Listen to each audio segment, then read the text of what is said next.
Welcome to this sanctuary, this refuge of the weary, this place of peace. Welcome. Welcome in out of the not quite cold. Welcome in off the busy streets and away from the noisy good cheer of the public square. Welcome into a place of sanctuary from a season that can overwhelm us with expectation. If you arrive this morning with the joy of the holiday season singing in you, we welcome you. If you come with tender feelings, weary spirits, or wounded hearts, you are welcome here. If you simply need a quiet place in which to breathe, to reflect, to reconnect, I bid you welcome. Welcome, and let us worship together. I now invite you to rise in body or in spirit and join me in singing our opening hymn, Lady of the Season's Laughter. It's a song that uses goddess imagery to explore the changing of the seasons and some of the emotions that may come with that. It's number 51 in your hymnals, and of course, the lyrics are on the screen.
risen as we light our chalice.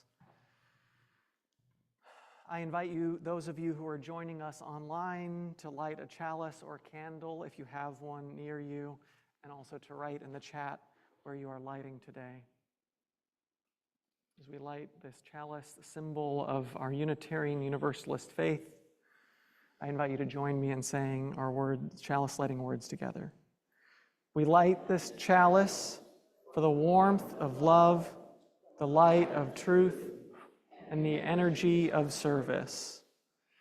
And now please join me in saying the affirmation of this congregation. You'll find it on the screen and on the order of service on the back side. It is also inscribed on many of our hearts. We say it in English and in Spanish in recognition of the many languages spoken in this community and in the world beyond, the many languages of the heart. Love is the doctrine of this church, the quest of truth is its sacrament, and service is its prayer. Dwell together in peace, to seek truth and freedom, to serve humankind in fellowship, to the end that all souls may grow into harmony with the divine. This do we with one another. El amor es la doctrina de esta iglesia. La búsqueda de la verdad es su sacramento y el servicio es su oración. Habitar juntos en paz, buscar la verdad con libertad y servir a la humanidad juntos, con el fin de que todas las almas pueden crecer en armonía con lo divino. Esto es lo que pactamos unos con otros.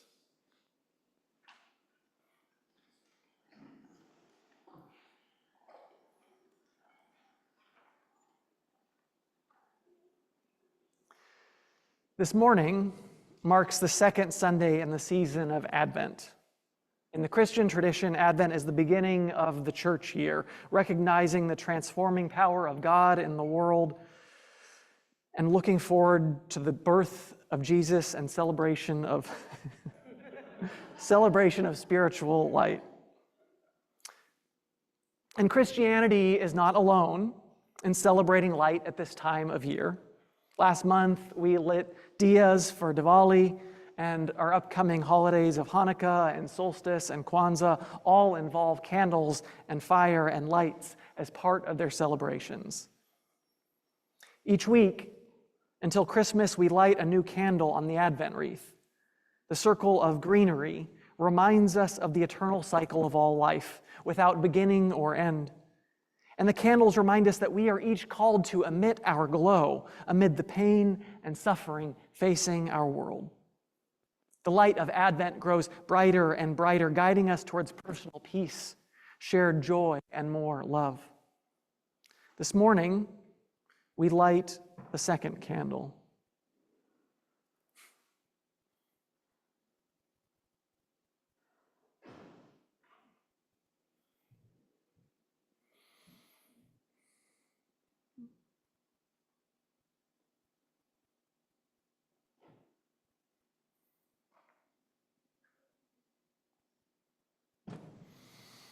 We light this candle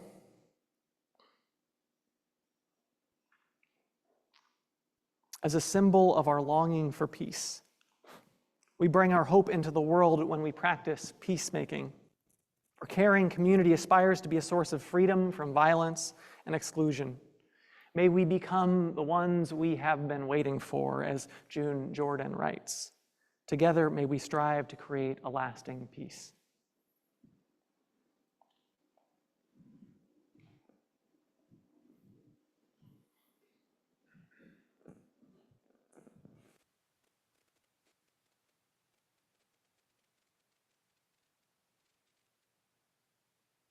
And in a moment, I'll light a candle in recognition of the Thamian and Muwekma Ohlone indigenous peoples, who were the first humans to inhabit and sustain this land thousands of years before settler colonizers arrived. We honor the resilience of these indigenous peoples in the face of devastating harms. and we lift up the resilience of their neighboring tribe to the south, the Amamutsan tribal band, with whom we are now working to preserve their sacred land of Hirostak and to ensure that their culture continues to thrive.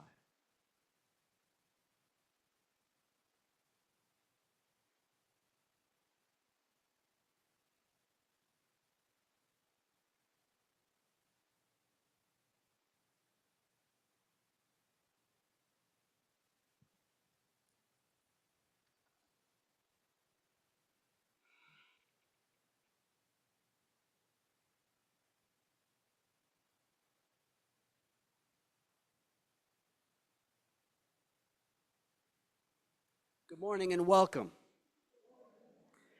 May you feel a welcome as warm as a scarf around your neck on a chilly California morning.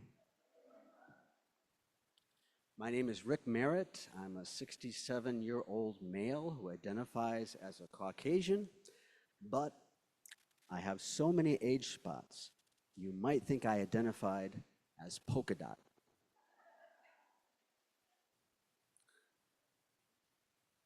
It's my pleasure to serve as a worship associate this morning. Whether you decorate a Christmas tree or not, whether you light a candle on an Advent wreath or a menorah or a kinara, or meditate in the dark on the longest night of the year, whatever tradition you honor, even if you have no tradition at all, you're welcome here. Babies and toddlers are welcome too. We have a nursery downstairs. Our worship host can show you where it is. And you're welcome to accompany your little ones down there. And there's a monitor so that you can watch the service while you're there. I want to extend a special welcome to anyone who's visiting for the first or second time. We're glad you're here. We hope you'll join us for coffee and snacks and conversation in Hattie Porter Hall through the double doors. You can stop by our welcome table where you can learn more about the church and sign up to receive our weekly email about everything that's happening around here. Now, let's take a moment to welcome those attending on Zoom. And if you can call up the Zoomers there, I'll invite the Zoomers, if you're willing and able, come off from video, turn on your video so we can see you and welcome you here. Hello. We'll also have the camera pan this room so that they can see us.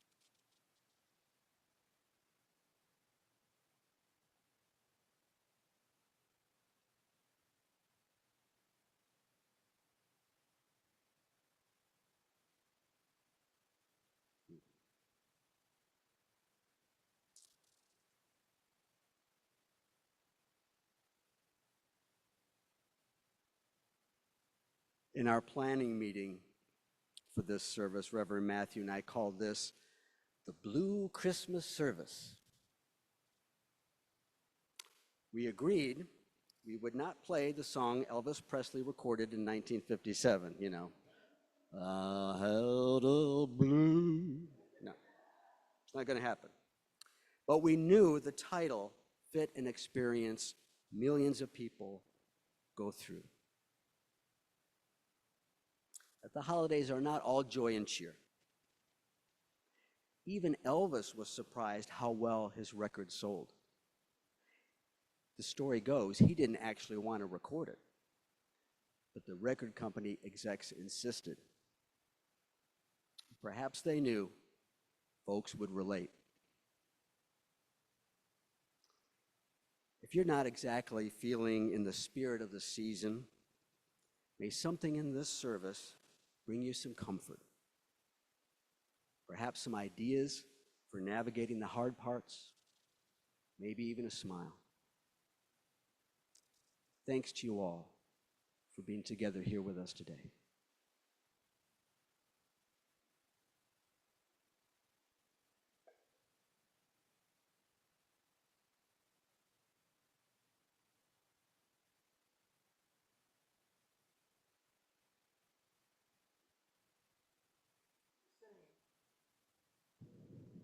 in our Christmas tree this morning reminds me of a story. And so I'm going to need a little bit of help telling the story. And so I'm excited this morning to introduce and welcome our new religious education coordinator, Haley Price, to come tell the story with me. Haley is an experienced educator with a decade of service working with children, originally from Hayward. Haley has a passion for fostering a love of learning and personal growth in young minds, and she's developed some engaging and inclusive programs that empower young people to explore their interests and talents, and we are so glad to welcome her here today. And here, I don't know if you wanted to... Alrighty. Well, thank you guys. Oh, is it on? It should be on. Okay. All right, we got it. Well, I'm really glad to be here and be welcomed into this wonderful congregation, and I look forward to getting to know everyone. So if we could have our young folks or young at heart folks come down to to join us here in the labyrinth for our story. This is a story that was originally told. This is based on a true story by Nancy Gavin. A small white envelope was nestled among the branches of the Christmas tree. It had no name, no description, no decorations, just a plain envelope peeking through the branches of the tree. It had been there for the past 10 years or so. Now, this envelope began with Mike. Mike was disenchanted with the commercial aspects of the Christmas season. While he had deeply appreciated the true message of Christmas, he disliked all of the focus on buying and buying and buying, and the frenzied shopping for gifts like ties for uncles or perfumes for grandmothers, because you couldn't actually think of anything personal or meaningful to give them. So one year, his wife Nancy decided that instead of getting the same shirts and socks and sweaters, she would get him a special gift just for Mike. Their 12-year-old son, Kevin, who was part of a junior wrestling team, and shortly before Christmas, his team competed against another team organized by a nearby church. The opposing team, though filled with spirit and determination, lacked resources. Well, Kevin's team had sported new uniforms, and the other team had worn sneakers and didn't even have protective headgear, which protected the wrestlers' ears. And all of the kids on the other team lost their wrestling matches. Mike, who had coached youth sports for years, shook his head sadly. "I wish just one of them could have won," he said. "They have a lot of potential, but losing like this could take the heart right out of them." That's when Nancy had an idea. After the match, she visited a local sporting goods store and she bought wrestling shoes and headgear, which she sent anonymously to the church sponsoring the team. On Christmas Eve, she wrote a note explaining what she had done and placed it in an envelope on the tree. The next morning, Christmas morning, when Mike opened it, his smile outshone all of the lights on the Christmas tree. It was his favorite Christmas gift. That white envelope became a tradition. Each Christmas Eve, a new envelope appeared on the tree with a note inside revealing a special gift made in Mike's honor. One year, it was tickets for a group of children with disabilities to attend a hockey game. It was financial support for two elderly brothers whose home had recently burned in a fire. That envelope became the heart of Christmas celebrations. On Christmas morning, it was always the last thing opened, with the children eagerly gathering to hear what their dad's gift would be that year. the children grew older, the allure of new toys faded, but their excitement for the envelope never wavered. The envelope became the the envelope became the highlight of Christmas. It was always the last thing opened on Christmas morning, and their children, forgetting about their new toys for a minute, would eagerly await seeing what was inside that envelope. Over the years, as the children grew, their toys gave way to more practical presents, but their excitement for the envelope never wavered. Then, one year, everything changed. Mike had gotten sick with cancer, and then he died. When the holidays approached that year, Nancy and the kids were sad, thinking about celebrating the holidays without their husband and father. Nancy could barely bring herself to put up the Christmas tree. But on Christmas Eve, she placed the white envelope in its usual spot. And when Christmas morning arrived, she discovered 3 more envelopes joined it. Each of their children, unbeknownst to the other, had placed an envelope there in order to honor their father. And so the tradition continued. And because Nancy shared her story, millions of other people have heard it. And many have been inspired to participate in traditions themselves, ensuring that the envelopes and the love and generosity they represent continue to spread the Christmas spirit. So that's a nice little Christmas tradition, maybe something you might do, a reminder that Christmas is as much about giving to other people and to helping people out in their time of need. That's why I love that story so much. And I think it really embodies one of our Unitarian Universalist values of generosity. And so now let us all join together in singing Go Now in Peace as we sing our children out to their religious education class this morning.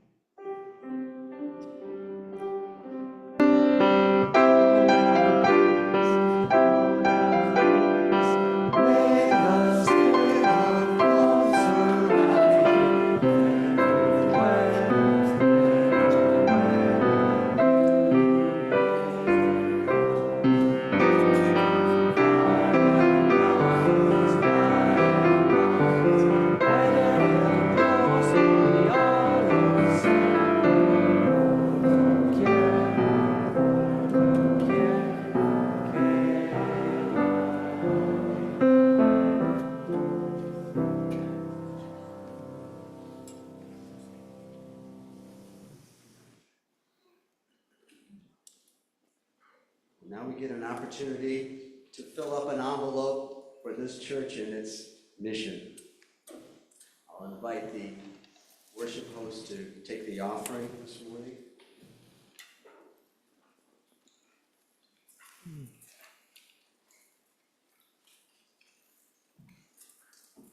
And I invite you all to be generous as you are, to present your gifts to this congregation and this mission to make love visible, to work for justice, and to create one sacred family.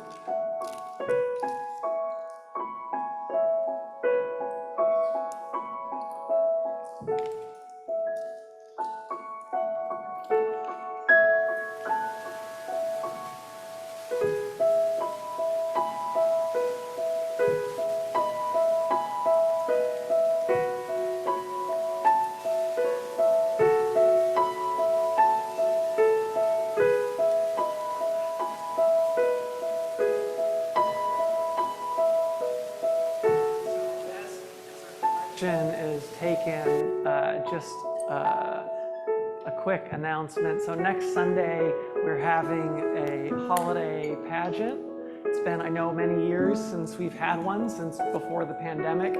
And this one's going to be unlike anyone that has been done at this congregation before, if I'm to understand correctly. It's a no rehearsal pageant. So volunteers will be selected on the morning of, during the service, to come fill out the various parts.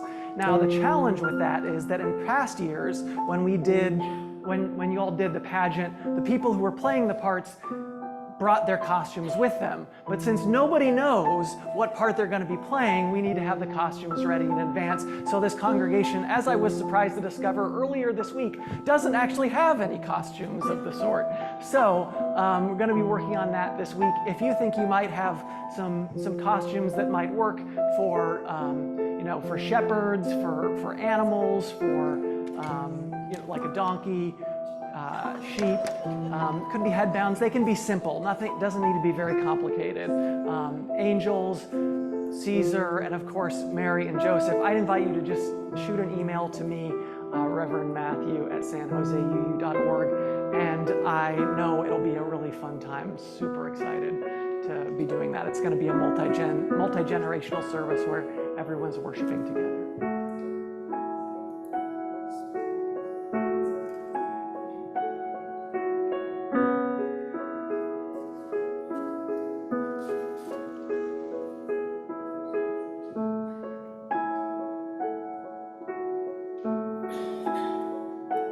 To the work of the church, we dedicate this offering.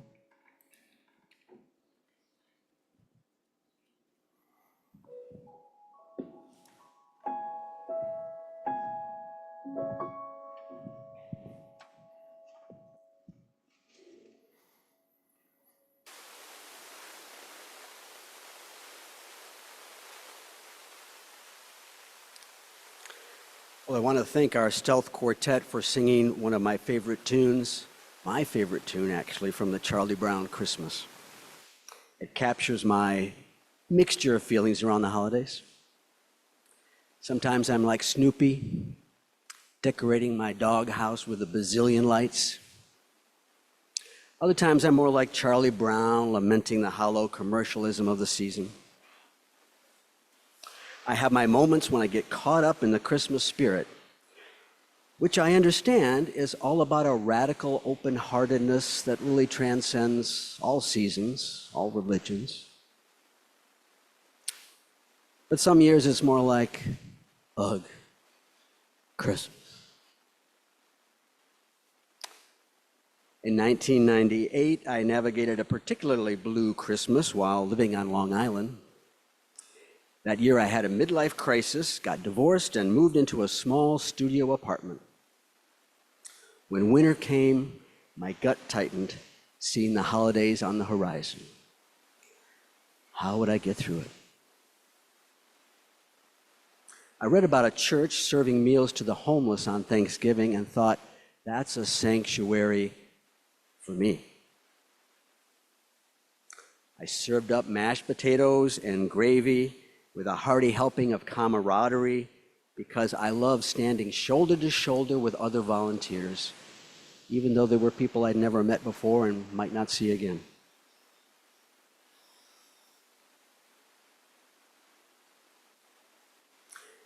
Later, I made myself a plate and sought out someone I could sit with who looked really miserable. I made conversation, drawing the person out a bit. And as I heard pieces of his story, I felt a little warmth for some compassion for someone else struggling through the holidays. I was not entirely alone. I had, among other things in my life back then, a therapist who told me I needed to go to Al-Anon to come to grips with those old feelings about growing up with alcoholic parents. And I had my Al-Anon sponsor, Craig. Craig had navigated a few blue Christmases with his toxic family in Florida. So I asked him, what are you doing for the holidays? He said he loves skiing, so he was taking himself to a nice ski lodge. You can do that? I asked him. He described how beautiful it was to be out when there were so few people on the slopes. So it came to pass that on a trip back from Silicon Valley to Long Island, where here in Silicon Valley I celebrated with my 6- and 9-year-old kids Christmas in a hotel room furnished with a tabletop Christmas tree. On the way back, I made another stop on a tiny island in the Caribbean called Jost Van Dyke, where I went snorkeling on Christmas Day. My special present that year came in the form of a huge manta ray hiding under the powdery white sand just offshore. She rose up as I passed over her and swam away into the blue depths. For me, it was more magical than reindeer landing on my roof. It is a wonderful life. In this season of tinsel and inflatable Santas, of social expectations and long lines at the mall, may you find a favorite book, a special place for a walk, your own magical moment amid the madness with something or someplace or someone you love.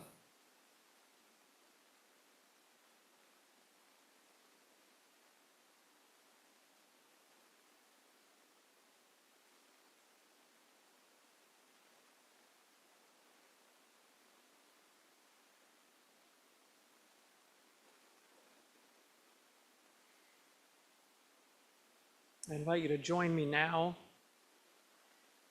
in a spirit of meditation or prayer. Just drop into this moment, into this time and place. Maybe that means putting your feet on the ground, closing your eyes, or softening your gaze. Noticing your breath, grounding you here in this moment as you breathe in and out at whatever pace feels right to you. Now for these words from the Reverend Kristen Grassel-Schmidt.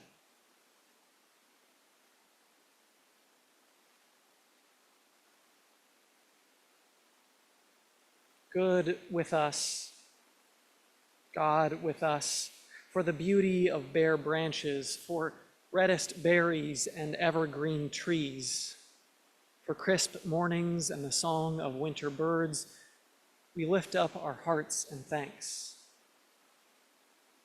For many of us, this is a season filled with joy and wonder, seasonal work, parties and concerts, laughter and generosity. People relish the days devoted to reading and cooking, children and family, traditions and recipes handed down through generations. And yet, these have been hard years, months, days, for many. And the yearning of the Advent season sounds deeply within us. In these days when so much fear and despair surrounds us, we wait, watching for signs that somehow things will be okay. Somehow those we love will be okay. Somehow our many neighbors will be okay. Hope that truth and justice, peace and mercy will overwhelm this weary world of ours, often feels very far away. In the season of waiting, many of us ache. We ache for some help, for a break, for forgiveness, for a rest, for friends and loved ones who are unwell, and those bathed in perpetual light who live in our memories, whose memories may haunt us every holiday. And so we pray. We pray for love to overwhelm the world, for all people to have enough, and for the faith and courage to be the hands and feet of love and mercy in this world. Even if we doubt that one day, as the old song goes, hope will sing its triumph and sadness flee away.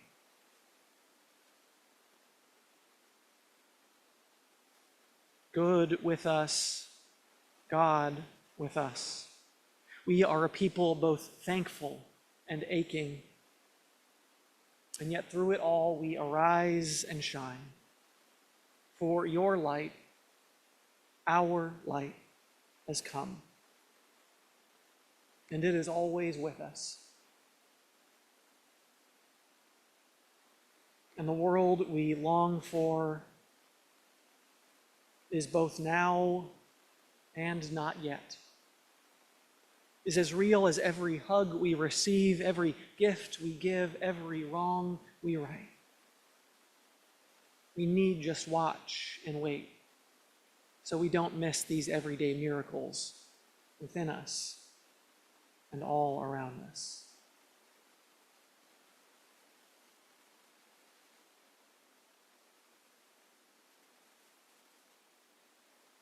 Amen, and blessed be.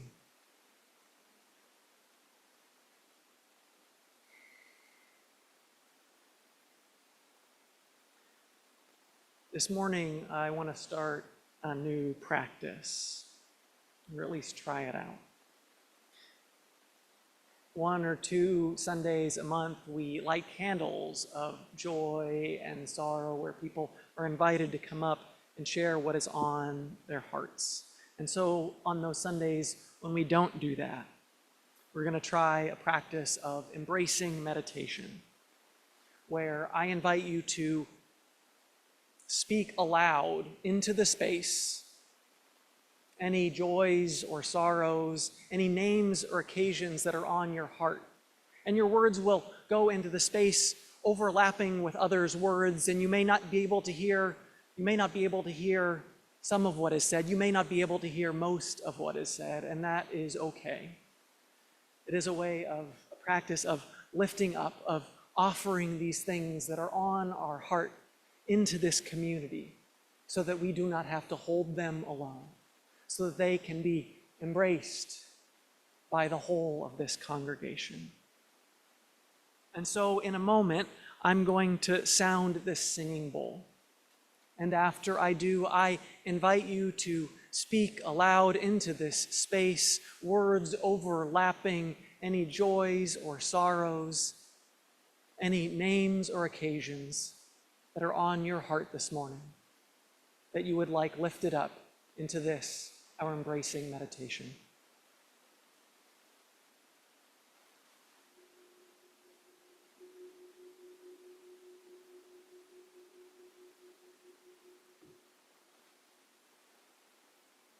People of Syria,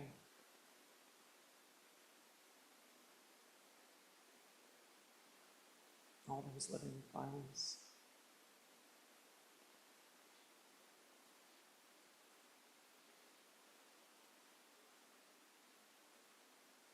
the people who are worried about the Supreme Court case about trans rights,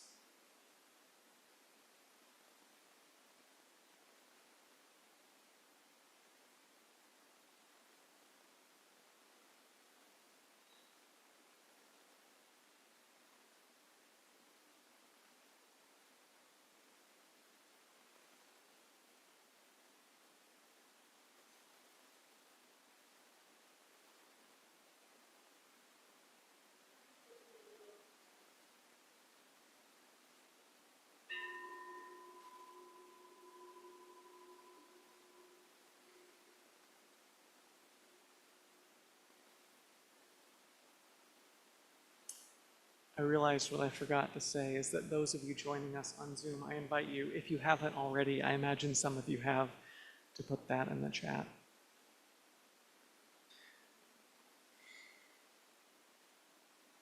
All that has been shared and all that is too tender yet to share, and which we hold in the silent sanctuary of our hearts, we offer these into the embrace of this beloved communion.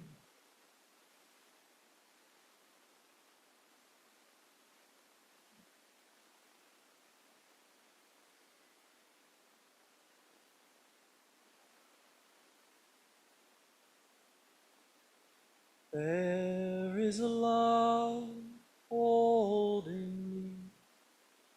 There is a love holding all that I love. There is a love holding on. I rest in this love. And sing that with me. There is a love holding me. There is a love holding all that I love. There is a love holding on. I rest in this love. There's a love holding us. There is a love holding us. There is a love holding all that we love. There is a love holding on. We rest in this love. We rest. We rest in this love. Once more. We rest in this love.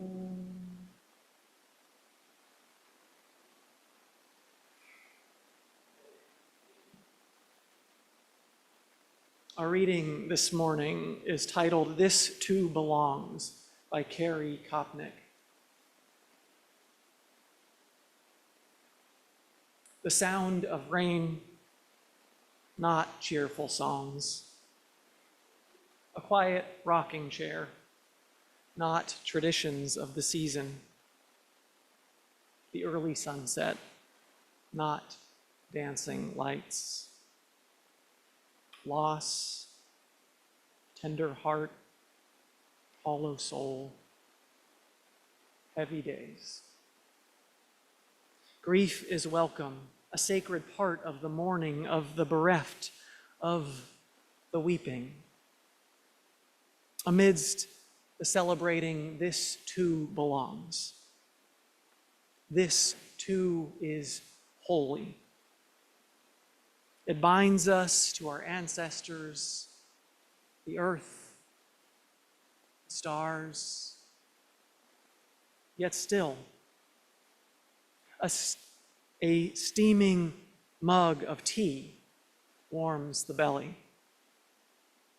The dog wags its tail and the cat purrs. There are laughter and tears, sometimes both, beside the joy. This too belongs. Sharing human suffering is connection. Hearts like stones are held by all that is. Grief and light intertwined. This too belongs.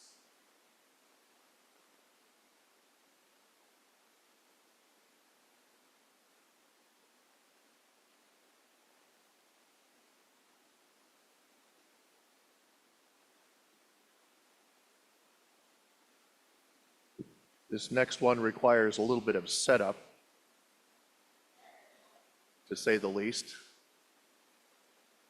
Not to mention a couple mics need to be set for us, so. For many of us, much of our exposure to Christmas music has been through commercial mediums. Television ads, radio spots, grocery store overhead speakers.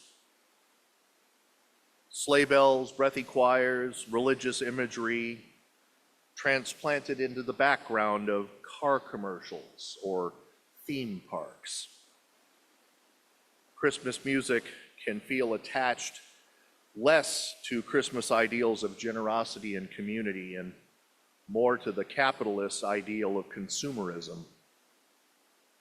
Thus, Sufjan Stevens' Justice Delivers Its Death stands out as an essential Christmas song for its honest portrayal of the hypocrisies of Christmas in America right now. It's a decidedly anti-commercial Christmas song, pointedly absent of any joy or cheer. It might even offend the sensibilities of a listener expecting something with a bit more jingle. Justice Delivers Its Death is a version of Johnny Mark's Silver and Gold, featured in the 1964 Rudolph the Red-Nosed Reindeer. You remember Burl Ives as the snowman saying, "Silver and Gold." Yeah, that's where this song came from. Only Sufjan Stevens takes the material and he rides it off a cliff, all the way decrying the short-sightedness of materialism. Now, to be certain, the lyric, "Lord, come with fire, everyone's wasting their time, storing up treasure in vain, trusting the pleasure it gives here on earth," is an incendiary set of bars in any context. Nevertheless, this song works on several levels. The message is cutting. The musicality is beautiful.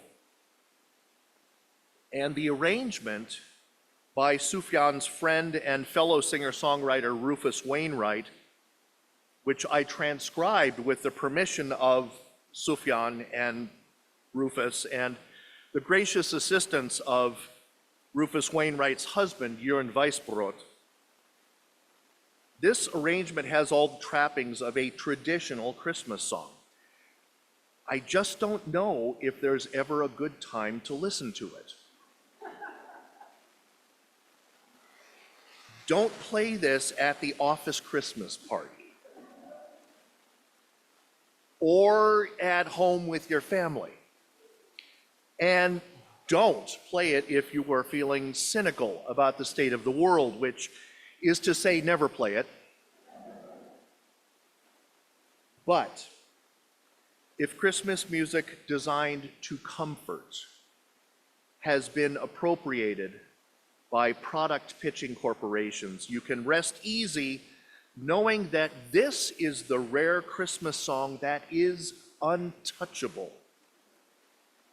It's a Christmas song that you'll never hear on a car commercial or over retail store speakers because it dares to do something that Christmas songs often don't. Make us feel uncomfortable. The status quo these days makes me nervous. So it feels appropriate to have a Christmas song that asks more of us, not another that tells us all is well as it is. This is Justice Delivers Its Death.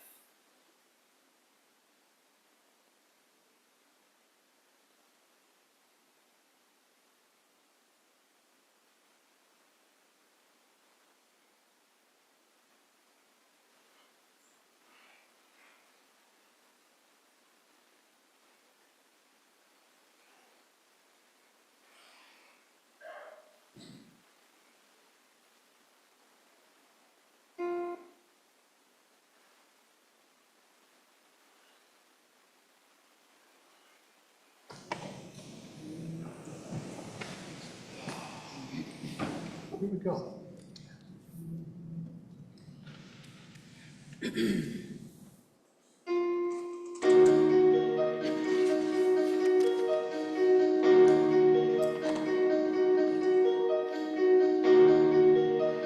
Silver and gold, silver and gold, everyone wishes for it. How do you measure its worth? Just by the pleasure it brings here on earth. Oh, I'm getting old. Oh, I'm getting old. Everyone wishes for you. How have I wasted my life, trusting the pleasure it gives here on earth. Lord, come with fire.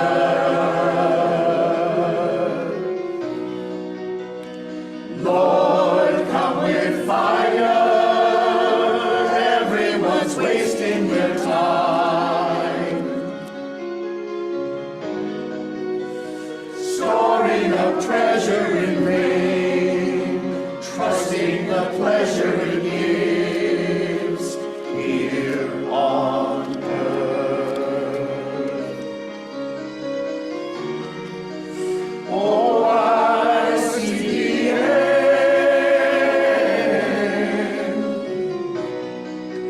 Oh, I see the end. Everyone's waiting for death. How do you measure its worth? Justice delivers its gift here on earth.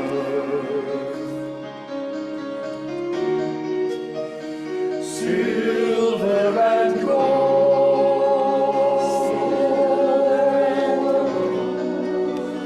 silver and gold,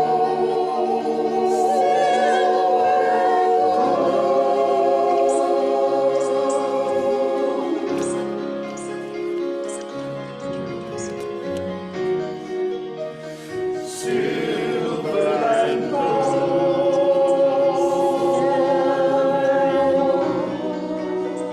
silver and gold,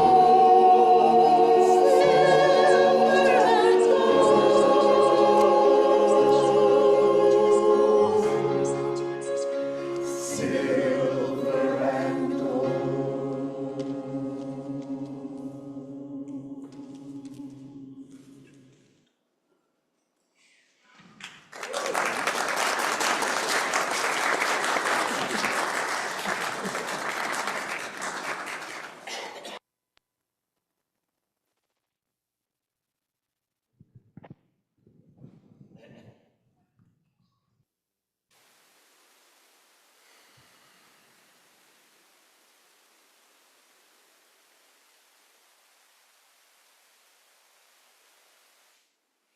Now, I'm not actually sure that song is that far off from some Christmas messages than other Christmas songs, which I think go in the exact opposite direction.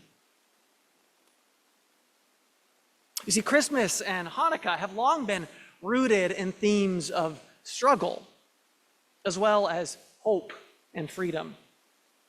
Both holidays tell stories of exile and resilience, showing how even the faintest glimmer of light can inspire enduring hope for the triumph of good over evil.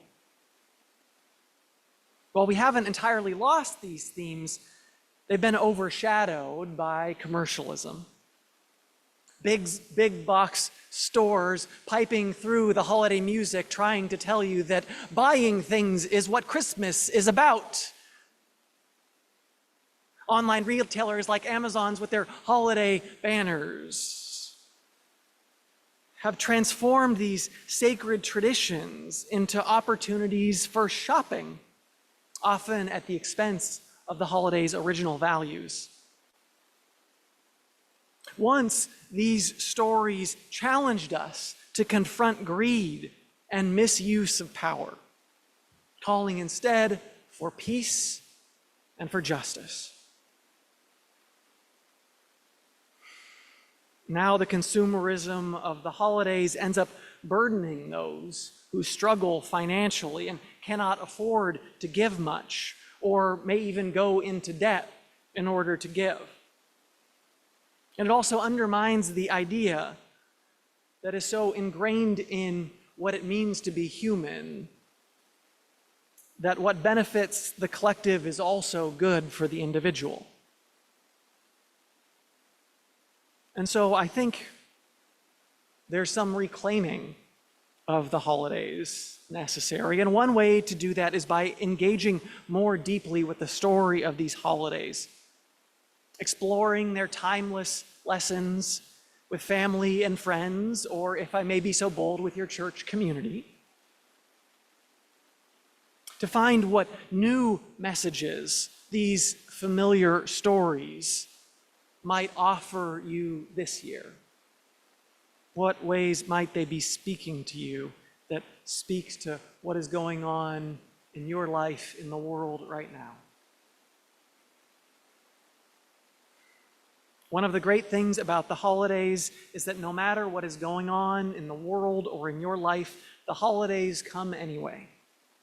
Even if there are hardly any presents, even when there isn't much food to make a feast with, even if you're sad, even if the world around you is at war, even if you are living in fear and danger and oppression, the holidays still come. When the world is at its darkest, the light of the holidays, the menorah candles, the Yule log, the lights on the Christmas tree, the North Star will always shine, bringing light into our lives. When it comes, says Kendall Gibbons, Christmas is subversive.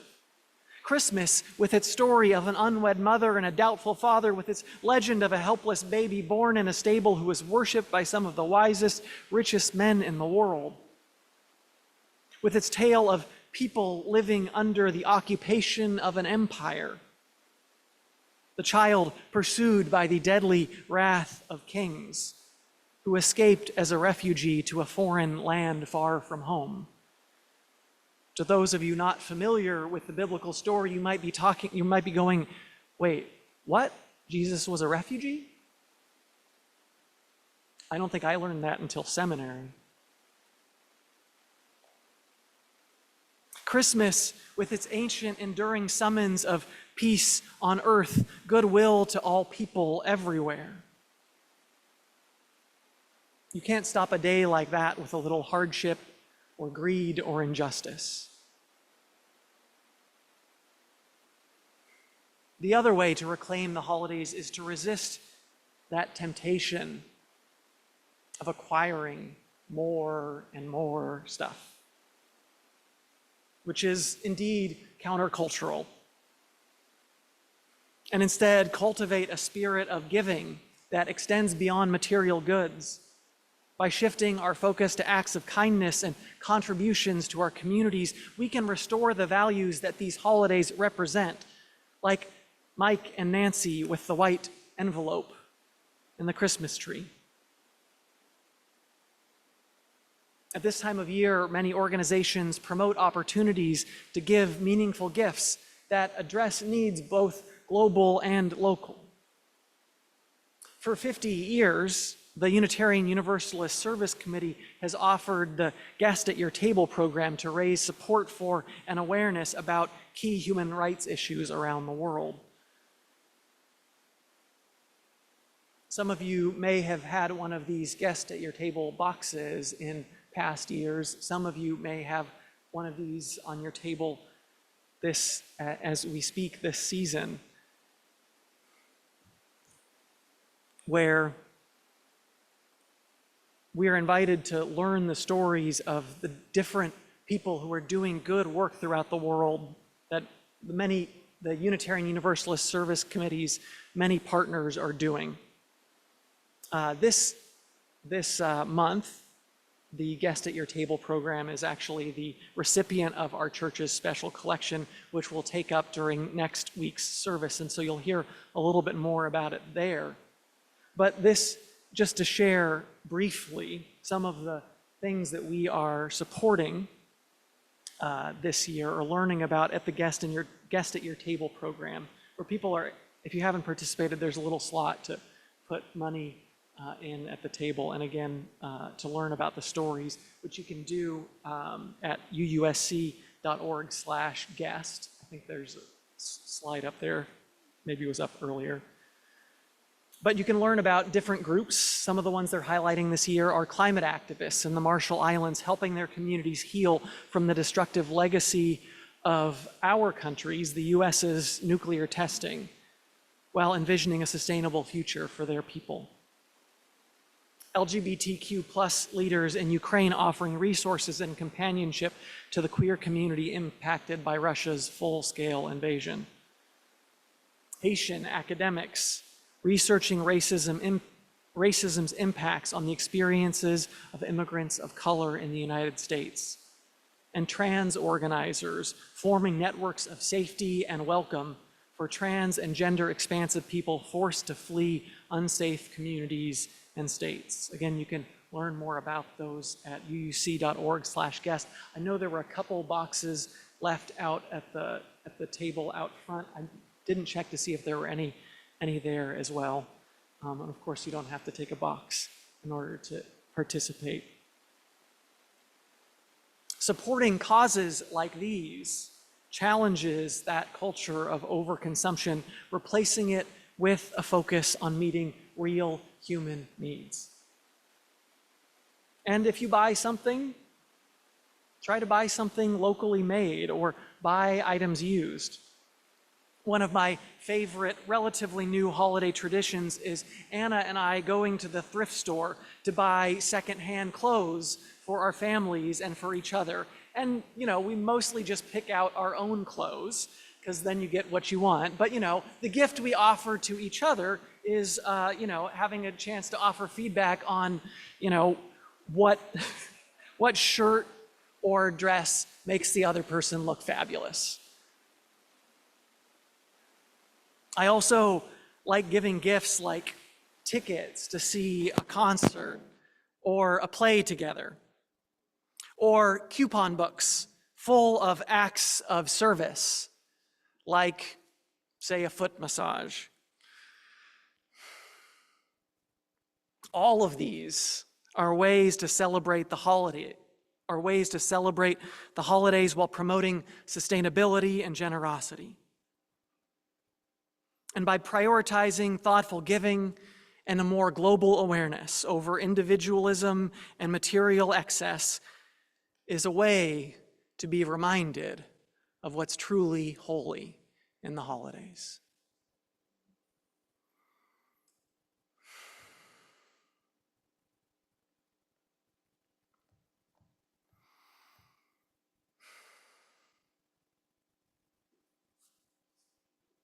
I want to thank the people, as our service comes to a close, I want to thank the people who've helped make this service possible.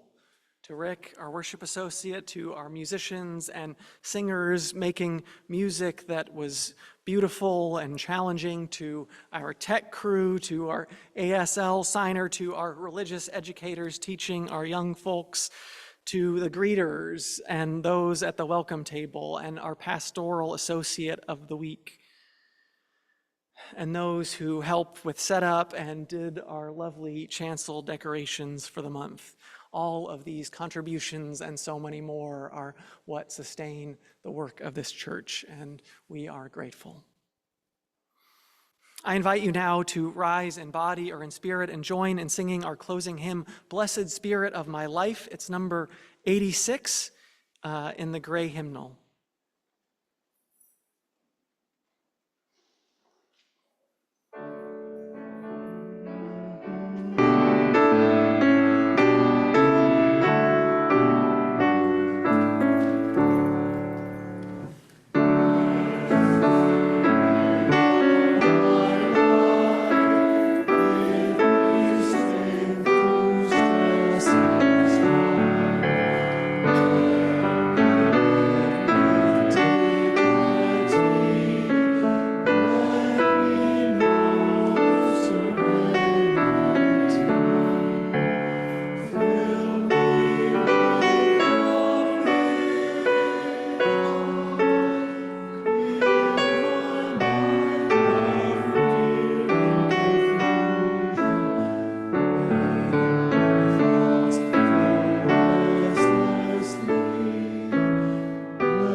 as our service comes to a close, I invite you to make a connection with those around you as you feel comfortable to take a hand or to bump elbows or touch a shoulder. Just make some sort of connection.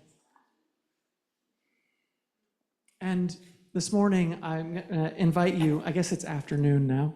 This morning, I invite you to join me in a responsive litany, a sort of prayer of answering back. So as I name what might be our collective desires and needs in the coming days, I invite you to respond, may we help to make it so. Spirit of light, truth, and love, may this season be a time of warmth and light for all of us. May we help to make it so. May this be a time of friendship, of revealing the ways that we serve others' needs. May we help to make it so. When others give us new hope or care that we need, may we remember to express our gratitude. May we help to make it so. When receiving love from others stirs love in us, may we remember to extend that love to others. May we help to make it so. Remind us that as your hands, we are called to embody your love and compassion to those we encounter in the world. May we help to make it so. Plant in us the seeds of peace that we may plant them in others. May we help to make it so. May the power of peace and love and joy grow brighter till it shines in us and in all people everywhere. May we help to make it so. Amen and blessed be.